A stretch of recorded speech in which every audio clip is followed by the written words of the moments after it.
Hello students, I am Shivi Saxena, TGT from Gyandeep Senior Secondary Public School. Students, आपको पता है हमारा chapter number 3 जो complete हो चुका था, इसकी एक्सप्लेनेशन स्टेट गवर्नमेंट की आपको मैंने अपने नोट्स के थ्रू प्रोवाइड कराई थी। मैंने आपको समझाया था कि स्टेट गवर्नमेंट क्या है, उसके कौन कौन से फंक्शंस होते हैं। आप ऑलरेडी इस चैप्टर को बहुत अच्छे से समझ चुके हो। इसके बाद इसमें कुछ केस स्टडी को लेकर के इसमें कुछ दिया गया है, वो भी अगर हम जान लें बच्चों तो बहुत अच्छा रहेगा। थोड़ा सा इसको थोड़ा सा शॉर्ट में अगर समझेंगे तो आपके लिए बेनिफिशियल होगा। तो केस स्टडी में बच्चों ये बताया है कि the role of the state government in education. जो स्टेट गवर्नमेंट होती है, इसका एजुकेशन के क्षेत्र में क्या रोल होता है। ये स्टेट गवर्नमेंट अपने शिक्षा को लेकर के, एजुकेशन को लेकर के अपने कौन से रोल अदा करती है। तो बच्चों, ये बहुत इम्पॉर्टेंट फंक्शन होता है गवर्नमेंट की तरफ से, और ये इंश्योर कराता है कि that the resources of the state are put to the best use possible। जो भी रिसोर्सेज गवर्नमेंट की तरफ से प्रोवाइड कराए गए हैं, वो पूरी तरह से रिसोर्सेज पॉसिबल तरीके से लोगों तक पहुंचे हैं या नहीं। और resources are equally distributed among all sections of society. इसके साथ साथ जो समाज है उसके हर सेक्शन में बराबर रूप से इसको इक्वली डिस्ट्रीब्यूट किया गया है या नहीं। To understand this better, let us take a look at the role played by the state government in the field of education। अब थोड़ा सा हम लोग इसको एक प्ले के द्वारा जो इसमें रोल प्ले किया जाता है गवर्नमेंट का, उसको देख लेते हैं कि एजुकेशन के क्षेत्र में किस तरीके से किया गया। स्टार्टिंग से देखते हैं थोड़ा। जब अपना इंडिया स्वतंत्र हुआ था, when India got independent in 1947, जब अपना इंडिया 47 में इंडिपेंडेंट हो चुका था, तब बहुत बड़ी जिम्मेदारी आ गई थी अपनी गवर्नमेंट के ऊपर। अपने देश की इलिटरेसी और पॉवर्टी को लेकर के बहुत एक चिंताजनक कंडीशन थी, क्योंकि बच्चों शुरू से ही अपने यहाँ इलिटरेसी और पॉवर्टी ये दो चीजें मेन रही हैं अपने इंडिया में, जो कि हमारे आपकी सफलता को लेकर के, विकास को विकसित होने में बहुत सारे रोड़े अटकाता है शुरू से। लीडर्स लाइक महात्मा गांधी, उस समय में महात्मा गांधी, जवाहरलाल नेहरू, डॉक्टर भीमराव अंबेडकर, ये लोग वो थे जो कि that the people of India had to be educated and made aware. वो चाहते थे कि लोगों को एजुकेटेड किया जाए, उन्हें शिक्षित किया जाए और उनको अपने राइट्स के प्रति उन्हें अवेयर किया जाए। If democracy in India had to succeed, अगर अपने देश में डेमोक्रेसी सक्सेस हो जाए, सफल हो जाए, तो ऐसा पॉसिबल हो सकता है। But they were also aware, उन्हें ये भी जानना चाहिए that most of the people were too poor. अपने इंडिया के अंदर बहुत सारे लोग ऐसे हैं जो कि अत्यधिक गरीब हैं, बहुत ज्यादा गरीब है, to be able to send their children to school. वो अपने बच्चों को स्कूल भेजने में सक्षम नहीं है। Not only was it expensive to send children to school, न केवल बच्चों को अपने पैसे की कमी की वजह से वो स्कूल भेजना नहीं पाते हैं, लेकिन इसके अलावा उनको अपने बच्चों को but also parents often needed the children to work and earn money to help support the family। इसके साथ साथ वो ये भी प्रॉब्लम आती है कि जो पेरेंट्स होते हैं वो अपने बच्चों को अपने अर्निंग का, वो परिवार को चलाने में उन्हें पैसा कमाने के लिए वो खड़ा कर देते हैं और बच्चों की एजुकेशन वहीं पर रह जाती है। ये भी एक बहुत बड़ी प्रॉब्लम अपने देश की थी शुरू से। फिर देखिए, टू लीडर्स रियलाइज्ड, फिर लीडर्स ने रियलाइज किया कि जो लिटरेसी है उसका लेवल जो है अपने देश में बढ़ता चला जा रहा है ना, लिटरेसी का लेवल जो है वो बढ़ता जा रहा है। The government would have to play a vital role in it. तो गवर्नमेंट ने अपना एक इम्पॉर्टेंट रोल अदा करने की कोशिश की कि कुछ अच्छा किया जा सके। तो बहुत सारे स्टेप्स थे बच्चों जो कि एजुकेशन को लेकर के इंश्योर किए गए कि हमारी एजुकेशन बच्चों तक पहुंचाई जा सके, अपने सिटीजन्स तक पहुंचाई जा सके। Education was made a state subject. Education एक सब्जेक्ट के रूप में बना दिया गया, स्टेट के रूप में, as each state had to deal with problems. और हर स्टेट को अपने लेवल पर प्रॉब्लम्स को डील करना होगा, that were unique to that region, जो कि हर रीजन के लिए एक यूनिक काम होगा, एक अलग काम होगा, अच्छा काम होगा, जिससे कि शायद कुछ प्रॉब्लम सॉल्व की जा सके। The state governments were made responsible for the building and maintenance of school and institutes of higher education, and also responsible to provide free and compulsory education to children between the age of 6 and 14। 6 से लेकर के 14 years के बच्चों के लिए क्या problem आती थी कि बच्चों के लिए एक स्कूल के लिए जो बिल्डिंग चाहिए होती है वो भी प्रोवाइड करानी जरूरी थी, उसको मेंटेन करना, और बिल्डिंग के साथ साथ फिर उसमें एजुकेशन की व्यवस्था करना, और इसके अलावा फिर बच्चों को उसमें एजुकेशन पूरी तरीके से दी जाए। Education was moved to the concurrent list in 1976। इस तरीके से एजुकेशन जो था वो थोड़ा मूव हुआ और उसमें बहुत सारे चेंजेस आए। फिर centre allowing to centre to make laws on the subject. उन्होंने फिर कानून को भी सब्जेक्ट के साथ जोड़ दिया। आगे चल के फिर स्टेट गवर्नमेंट जो थी, जैसे कि तमिलनाडु की स्टार्ट हुई, जिसने कि प्रोवाइड कराया सबसे पहले फ्री मिड डे मील बच्चों को, जिससे कि बच्चों को एक अट्रैक्शन रहे, उनके पेरेंट्स को ये रहे कि बच्चा अगर पढ़ने जाएगा तो उसको वहां पर मिड डे मील भी मिलेगा, जिससे कि वो अपना भोजन भी कर सकता है। और वो इंश्योर होते थे अपने बच्चों के लिए कि उनको इस कंडीशन में भी अच्छी न्यूट्रिशियस फूड भी मिलेगा, प्लस उनको एजुकेशन भी मिलेगी। तो इसकी स्टार्टिंग तमिलनाडु से की गई। Seats were reserved in school. अच्छा, फिर क्या था बच्चों की स्कूल और कॉलेजेस में सीट भी जो थी वो रिजर्व कर दी गई ऐसे बच्चों के लिए जो कि इकोनॉमिकली और सोशली चेंज्ड थे कम्युनिटीज में, to enable them to come up in life. और वो अच्छा पढ़ना चाहते हैं, उनका एक सामाजिक रूप से इकोनॉमिकल कंडीशन अच्छी होनी चाहिए, ऐसे बच्चों के लिए उन्होंने सीट जो थी वो रिजर्व कर दी गवर्नमेंट ने। Some state government like Maharashtra government pay girls a regular stipend if they attend school.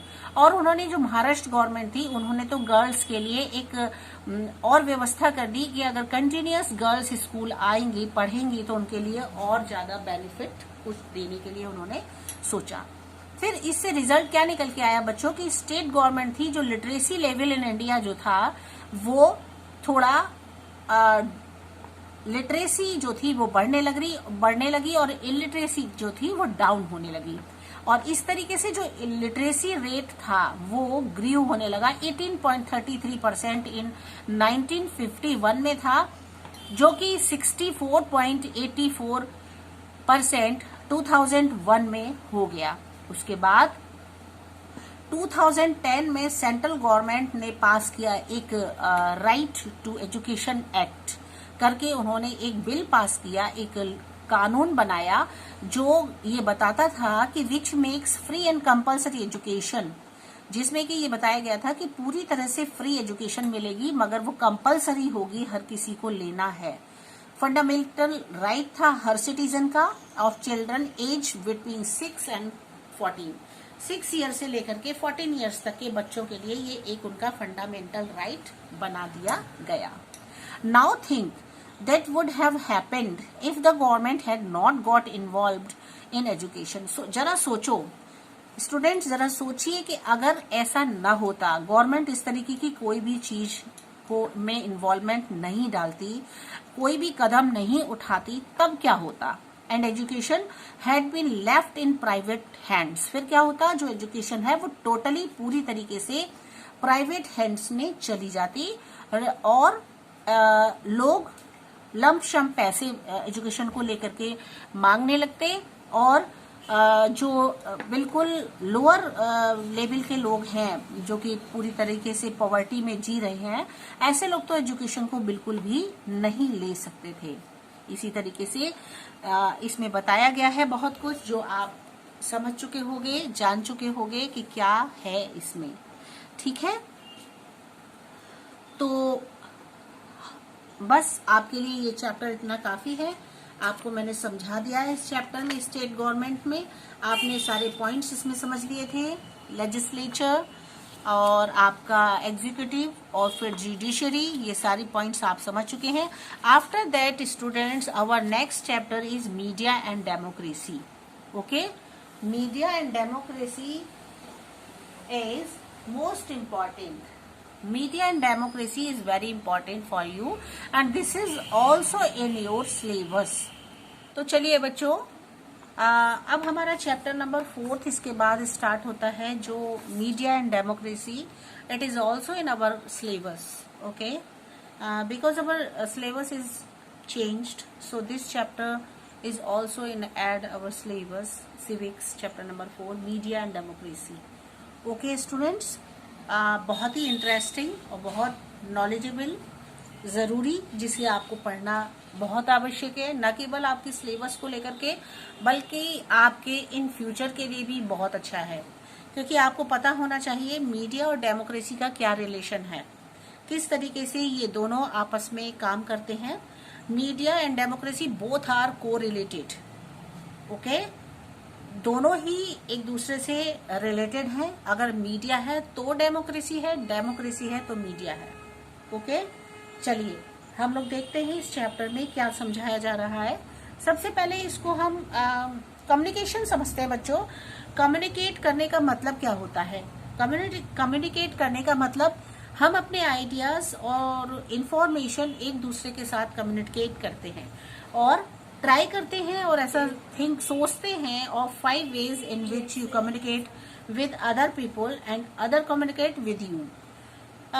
कुछ लोगों के साथ अपनी बात को कहना और उनकी बात को सुनना, उसके अकॉर्डिंग अपने आंसर को देना, यही सब कम्युनिकेशन के अंतर्गत आता है. ठीक है, हम अपने पेरेंट्स के साथ बात करते हैं, फ्रेंड्स के साथ बात करते हैं, बहुत सारी बातें होती हैं जो आपस में करते हैं. न्यूज़पेपर को लेकर के अपने व्यूज जाहिर करते हो, जो भी आपने न्यूज़ सुने होते हैं, या कोई भी किसी भी सब्जेक्ट पर आप डिस्कशन कर सकते हो. कार्टून्स को लेकर के, सीरियल्स को लेकर के, कुछ भी, जो भी कुछ आपको अच्छा लगता है आप आपस में डिस्कस करते हैं अपने पेरेंट्स के साथ लेकर के और अपने फ्रेंड्स के साथ. ठीक है, यही सब कुछ आपस में बेटा कम्युनिकेशन का रूप ले लेता है, इसे हम कम्युनिकेशन कहते हैं. तो बच्चों, बजाय मैं इस बुक से पढ़ाने के, सबसे पहले आपको नोट्स के थ्रू समझाना चाहूंगी कि मीडिया और डेमोक्रेसी क्या होता है. इसे थोड़ा सा आप नोट्स से समझोगे तो आपको बहुत अच्छे से समझ में आएगा, आप इजीली इसको समझ सकते हो. ठीक है, तो ये है हमारा चैप्टर नंबर 4 इन सिविक्स. ठीक है,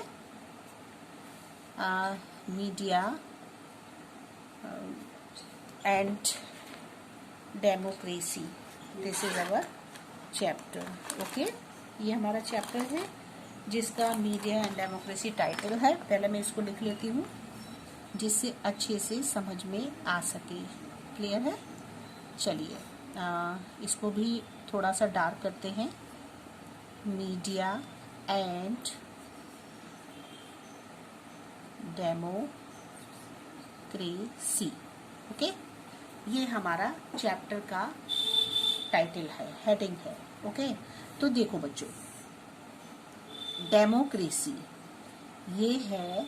डेमोक्रेसी को बच्चों हिंदी में प्रजातंत्र कहते हैं या लोकतंत्र इसको कह सकते हो.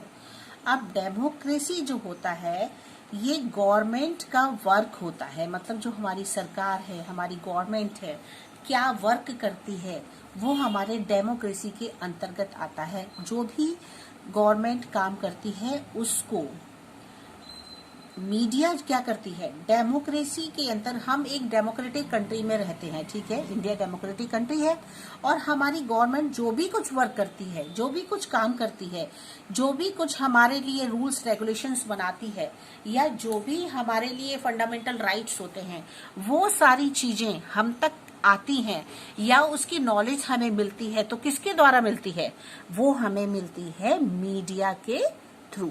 तो ठीक है, आप समझ रहे होंगे, डेमोक्रेटिक कंट्री में गवर्नमेंट जो भी कुछ काम कर रही है, जो भी कुछ करती है, जो भी कुछ रूल्स बनाती है, बिल पास करती है, हमारे लिए जो भी राइट्स बनाती है, वो सारे अगर ये मीडिया ना हो तो डेमोक्रेटिक गवर्नमेंट का कुछ भी हमें पता नहीं चल सकता।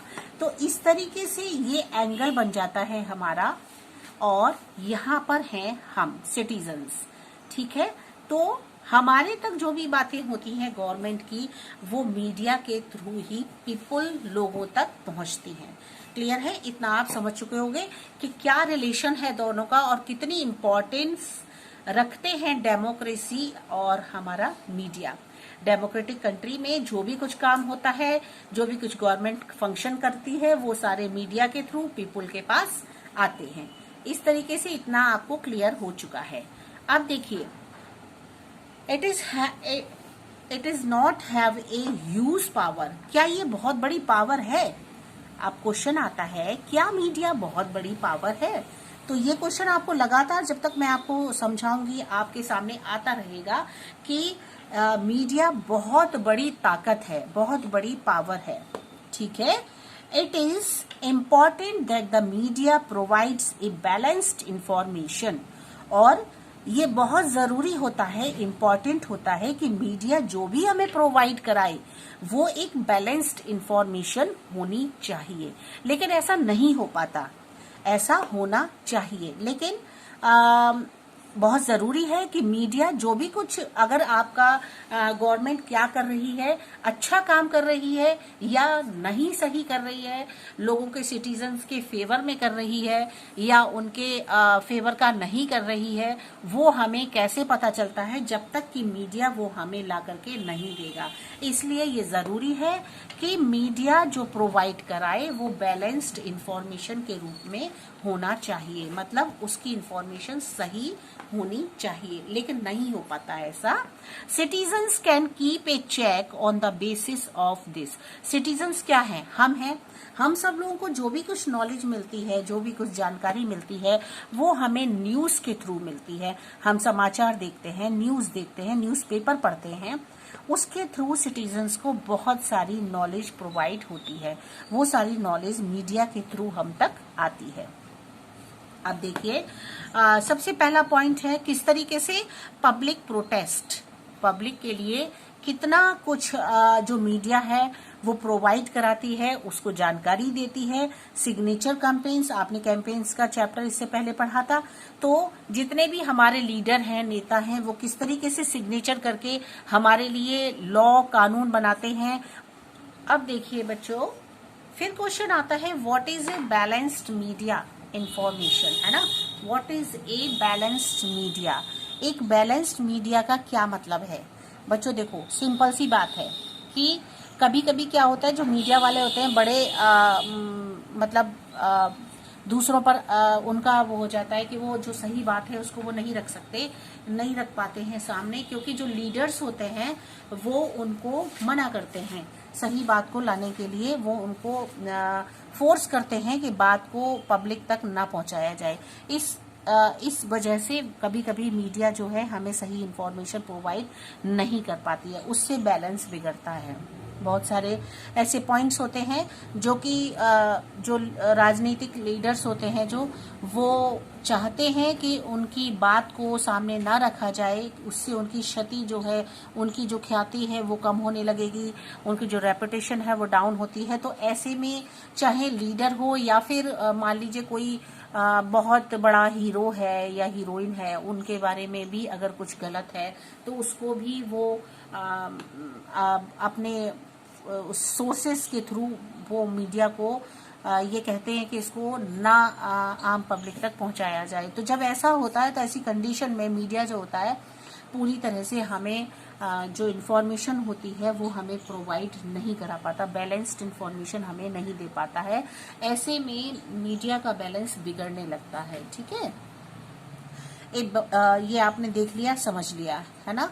ए balanced report is one that discuss all points of view of a particular story and then leaves it to the readers to make up their minds. क्या होता है कि वो ये नहीं चाहते कि उनकी बात को आम पब्लिक तक पहुंचाया जाए, जिससे क्या होता है जो भी वो स्टोरी सुनेंगे या जो भी आपका जो मीडिया है वो उन तक पहुंचाएगा जो भी बात, तो वो उससे एक दिमाग में रेपुटेशन बना लेते हैं और उसके हिसाब से फिर वो अपना डिसीजन लेते हैं आने वाले समय के लिए। तो इन सब बातों का भी मीडिया पर बहुत फर्क पड़ता है। And independent media is also required. इसलिए फिर इसके बाद नेक्स्ट पॉइंट है कि जो इंडिपेंडेंट मीडिया है, मतलब स्वतंत्र मीडिया, उसको पूरी तरह से इतना राइट होना चाहिए कि जो भी सच्चाई है, जो भी सत्यता है, उसको वो सामने रख सके, ऐसा रिक्वायर किया जाता है, लेकिन ऐसा नहीं हो पाता है। ठीक है, अब आगे बढ़ोगे तो आप देखोगे an independent media means that no one should control and influence its coverage of news. क्या मतलब होता है इंडिपेंडेंट मीडिया से बच्चों? क्या मतलब है? वो ये है कि जो मीडिया है वो पूरी तरह से दूसरों के कंट्रोल में नहीं होनी चाहिए, उसका अपना इतना इन्फ्लुएंस होना चाहिए कि वो अपने आप जो भी कवरेज है वो न्यूज में पहुंचा सके। लेकिन बीच में बहुत सारे लोग आने की वजह से, जो बहुत ज्यादा अपनी ताकत रखते हैं, उनकी वजह से वो मीडिया जो है वो उसके इतनी पावर नहीं रह पाती उसके पास कि वो पूरी तरह से उस न्यूज को पहुंचा सके। नीड इम्पोर्टेंस, लेकिन इसकी जरूरत पड़ती है, इम्पोर्टेंस होती है कि उसको पूरी तरह से इंडिपेंडेंस देना चाहिए मीडिया को, कि वो अपनी बात को, जो भी कुछ उसने देखा है या जो उसने रियलाइज किया है, उन सबको वो आम पब्लिक तक, जनता तक पहुंचा सके। ये बहुत मुश्किल हो जाता है। It is on the basis of the information, ये उस इंफॉर्मेशन के बेसिस पर डिपेंड करता है that the media provides that we take action as citizens. क्या करता है मीडिया? मीडिया हमें इंफॉर्मेशन देता है ना। कभी भी कोई मीडिया वाले जो होते हैं रिजल्ट निकाल के नहीं देते। आपने देखा होगा न्यूज वगैरह में भी आप लोग देखते हो कि मीडिया वाले जो भी कुछ बताते हैं वो हमें केवल एक स्टोरी के रूप में समझा देते हैं कि इस तरीके से यहाँ पर बाइक थी, यहाँ पर ट्रक खड़ा हुआ था, दोनों आपस में भिड़ गए और आकर के लास्ट में फिर इस तरह से एक्सीडेंट हो गया। ऐसे पूरी तरह से बता देंगे, लेकिन ये नहीं बताएंगे कि गलती किसकी थी या कोई पहले कौन आया था, क्योंकि ये उनकी जिम्मेदारी नहीं होती है मीडिया वालों की। मीडिया वालों की केवल ये जिम्मेदारी होती है कि जो भी पिक्चर है उस पिक्चर को वो अपने वर्ड्स के थ्रू दिखा करके, समझा करके वो सामने बस लाके पब्लिक के लिए छोड़ देते हैं। फिर क्या होता है, जो सिटीजन्स होते हैं, जो लोग होते हैं, वो एक्शन उठाते हैं, वो उसको समझते हैं कि ये क्या राइट है, क्या रॉन्ग है, उसको फिर दूसरे लोग देखते हैं। इस तरीके से इंफॉर्मेशन जो होती है वो केवल मीडिया वालों का काम होता है कि पब्लिक तक पहुंचाना, सिटीजन्स तक पहुंचाना। अब और जब हम लोग आगे बढ़ते हैं बेटा इसमें, तो देखते हैं इज मीडिया रियली इंडिपेंडेंट? क्या जो मीडिया है वास्तव में इंडिपेंडेंट है? आपने अभी तक शुरू से यहाँ से आप पढ़ते आ रहे हो, यहाँ तक आ गए, आपने कहीं भी ये चीज नहीं देखी होगी कि मीडिया टोटली इंडिपेंडेंट है। बिल्कुल नहीं। मीडिया वालों को पूरी तरह से स्वतंत्रता नहीं है ना, वास्तव में वो इंडिपेंडेंट नहीं है। देयर आर चैलेंजेस, यहाँ बहुत सारे, हम ये भी कह सकते थे बच्चों यहाँ पर कि नो मीडिया इंडिपेंडेंट नहीं है, लेकिन ऐसा नहीं कहा, क्योंकि वो चैलेंजेस बहुत सारे हैं, बहुत सारे उतार चढ़ाव हैं, बहुत सारी ऐसी बातें होती हैं मीडिया जो कि सामने आकर के पूरी बात को नहीं बता पाते हैं, इंडिपेंडेंटली पिक्चर जो है क्लियर नहीं कर पाते हैं। अब देखिए क्या पॉइंट आता है इसमें? Media is far from independent. Media जो है बहुत दूर है स्वतंत्रता से। This is mainly because of two reason. इसके दो कारण होते हैं। मीडिया जो है वो स्वतंत्रता से इतनी दूर क्यों है? उसके दो कारण हैं बेटा, टू रीजंस बताए हैं। सबसे पहला रीजन है कंट्रोल थ्रू सेंसरशिप। सेंसरशिप होती है, देखो कोई भी पिक्चर होती है बच्चों, उसका पहले सेंसर बोर्ड दिया जाता है, मतलब वो गवर्नमेंट की तरफ से उसको ये पास किया जाता है। उसके बाद तब वो पिक्चर जो होती है, मूवी जो होती है, आम पब्लिक के लिए उसको देखने के लिए छोड़ा जाता है। उससे पहले उसमें सेंसरशिप लगा होता है ना, कि गवर्नमेंट ने इसको अप्रूव कर दिया है, अब जो है आप इसको आम पब्लिक तक पहुंचा सकते हो। तो कंट्रोल लगा हुआ है सेंसरशिप की तरफ से। ये भी एक कारण है कि वो पूरी तरफ से स्वतंत्र नहीं है। इसके अलावा आप देखिए news, film versus news coverage, दोनों में ही कंट्रोल होता है।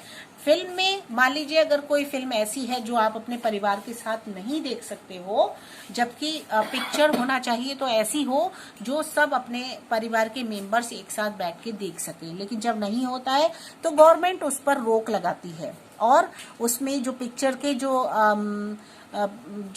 ऐसे सीन होते हैं या ऐसे पार्ट होते हैं उनको वो हटवाती है, उनको वो कट करवाती है। तो फिल्म में भी बाउंडेशंस होते हैं, उसमें सेंसर बोर्ड की तरफ से उसमें रेस्ट्रिक्शंस लगाए जाते हैं। न्यूज में किस तरीके से? क्योंकि ये फिल्म जो होता है वो डायरेक्ट लोगों के दिमाग पर असर डालता है। इसको आम पब्लिक को अच्छा पहुंचाने के लिए इसमें बहुत सारे रेस्ट्रिक्शंस लगाए जाते हैं। न्यूज कवरेज, न्यूज का क्या होता है कि मोस्टली लोग देखते हैं, लेकिन बहुत संख्या में लोग नहीं भी देखते हैं। तो न्यूज का जो होता है एक दूसरे से भी बात पहुंच जाती है, तो इस पर भी बहुत सारा कवरेज लगाया जाता है। फिर देखिए, despite the absence of censorship by the government, most newspapers nowadays still fail to provide a balanced story. इसके साथ साथ बहुत सारे सेंसरशिप लगाने की वजह से, गवर्नमेंट की तरफ से बहुत सारे सेंसरशिप जो है लगा देने की वजह से, बहुत सारे न्यूज़पेपर ऐसे हैं आज के समय में भी जो कि बैलेंस्ड स्टोरी हमें प्रोवाइड नहीं करा पाते, मतलब सच्चाई हम तक नहीं पहुंचा पाते हैं। ऐसा क्यों होता है? वाई क्वेश्चन आता है कि ऐसा क्यों है कि मीडिया हमें क्यों नहीं ठीक से नॉलेज प्रोवाइड करा पाता है? क्योंकि उसको भी बहुत सारे बाउंडेशंस होते हैं, वो उसमें बंधा होता है, जिस वजह से वो ऐसा नहीं कर पाता। अब देखिए, ये अपना मीडिया हाउस मान के चलो, ठीक है, ये हमारा मीडिया का हाउस है। यहाँ पर अलग अलग तरीके के मीडिया हैं, कंट्रोल्ड बाय बिजनेस हाउसेस। अब क्या होता है, इसको कंट्रोल कौन करता है? बिजनेस हाउस करता है, मतलब जो एडवर्टाइजमेंट्स वगैरह होते हैं, एड दिए जाते हैं, उनको आगे बढ़ाया जाता है। उनके बीच बीच में कभी आप देखते हो, कोई भी प्रोग्राम देखते हो तो उस प्रोग्राम में बीच में क्या होता है, ऐड आते हैं, है ना। ऐड किस प्रोग्राम में आते हैं? जिसमें कि पूरी तरह से जो आपका फेवरेट सीरियल है या आपको जो बहुत ज्यादा लोग उसे पब्लिक पसंद करती है, और इस तरीके से उसमें बीच में ऐड दिए जाते हैं। उससे क्या होता है, उनको मनी मिलता है, पैसा मिलता है, और आगे चल के वो चीज फिर फैलती चली जाती है। अब देखिए, इसमें क्या होता है, पॉलिटिकल कनेक्शंस होते हैं सबसे पहले, क्योंकि इसमें बहुत सारे पॉलिटिकल लोग जुड़े होते हैं, उनके कनेक्शंस होते हैं। कभी कभी क्या होता है कि मीडिया वाले किसी चीज को नहीं आगे बढ़ाने देते, क्योंकि उनसे रिलेटेड उनके चैनल में चैनल जो होता है जिसमें सीरियल्स वगैरह आते हैं, तो उसमें भी उनका रिलेशन निकल आता है, तो वो नहीं चाहते कि उस चीज को या कुछ ऐसा भी बताया जाए जिससे कि उनकी इमेज डाउन हो। सेकंड पॉइंट आता है प्रोवाइड एडवर्टाइजमेंट्स। अगर वो ऐसा करेंगे, मान लीजिए किसी के बारे में ऐसा बता देते हैं अगर जो कि नहीं बताना है, तो उससे क्या होगा, एडवर्टाइजमेंट्स उनको प्रोवाइड नहीं होंगे, क्योंकि उनका जो सीरियल होगा, जो भी होगा, उसको एडवर्टाइजमेंट्स नहीं मिलेंगे। जब नहीं मिलेंगे तो डेफिनेटली फिर वो जो होगा डाउन चला जाएगा। इन्फ्लुएंसेस कितना प्रभाव पड़ता है लोगों का, तो ये आप देख चुके हो पॉलिटिकली भी, और आपका इसमें फिल्म सिटी में चले जाओ, इन सभी का इस पर बहुत ज्यादा मीडिया पर इन्फ्लुएंस होता है। तो इस तरीके से कंट्रोल बाय बिजनेस हाउसेज होते हैं, इनका बहुत ज्यादा कंट्रोल होता है सभी की तरफ। अब देखते हैं, थोड़ा सा इसको भी देख लेते हैं। It becomes difficult for media to report against independently। अब देखिए, इसीलिए जो मीडिया होती है उसके लिए बहुत कठिन होता है स्वतंत्र रूप से किसी भी चीज की रिपोर्ट को आम पब्लिक तक पहुंचा पाना बहुत कठिन होता है। वो ऐसा नहीं कर पाते हैं क्योंकि बाउंडेशंस होते हैं, बहुत सारे रेस्ट्रिक्शंस होते हैं, जिसकी वजह से वो लोगों तक उस चीज को नहीं प्रोवाइड करा पाते हैं, नहीं भेज पाते हैं। ठीक है, अब देखिए, अब एक और पॉइंट हमारे सामने आता है जो कि लगभग एंड की ओर है। The media also tends to focus on a particular aspects of a story. Media क्या होता है, वो कभी भी किसी को सही स्टोरी नहीं दे सकता, क्योंकि they believe this makes the story interesting. अगर वो उसमें कुछ इस तरीके की बात डाल देते हैं, किसी की सच्चाई बता देते हैं और जो कि उनकी इमेज डाउन करता है, तो उससे, और उसमें फिर एड भी खत्म हो जाएगा, नहीं आएगा, तो उससे इंटरेस्ट लोगों का खत्म हो जाता है और धीरे धीरे जो है क्या होता है, मीडिया जो है डाउन होने लगती है। तो इस तरह से हमारा इस चैप्टर में यही सब कुछ समझाया गया है। नेक्स्ट वीडियो में बच्चों हम इसको बुक से लेंगे। इतना आपके लिए मैंने आपको नोट्स के थ्रू समझाया है कि मीडिया और डेमोक्रेसी का क्या रिलेशन होता है आपस में, क्या इंपॉर्टेंस होती है दोनों की। अब हम आपको इसको थोड़ा सा बुक के थ्रू भी समझाएंगे। Okay student, for today it is satisfied. Okay, bye bye.